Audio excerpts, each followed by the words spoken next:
Hiring a web designer can always feel a bit risky. In this video, I'll share the important questions that I think business owners should be asking at the beginning of web projects. So the first one of this is, what's your primary goal for the website?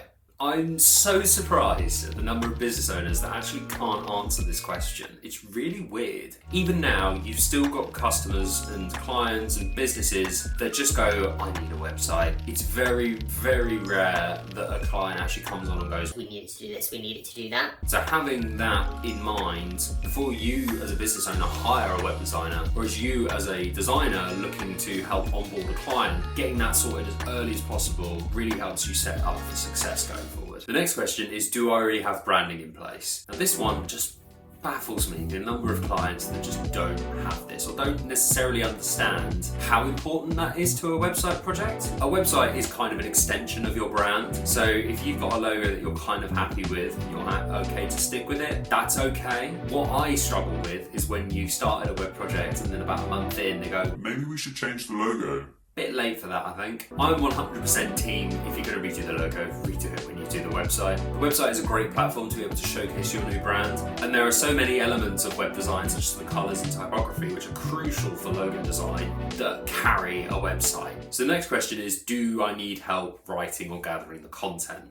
Now bear in mind, I'm a web designer. I will happily come out and say that content is the most important part of a web project. I have found it so difficult to work on a new website project without new content. It just doesn't give you as much to play with. As much as I say it's important, design does have a strong element. I feel like if you're designing a website without SEO being at the forefront of it, you're basically creating a chocolate teapot. Having great content is compulsory for a successful website project. The next question is, what websites do I like or dislike? And this one is more for business owners than designers, but designers will really appreciate if a client knows this question. Sharing this idea and sharing these with the designer really helps them to understand what your design eye is. As much as design can be objective in terms of user experience and accessibility, there is always going to be a level of subjectiveness?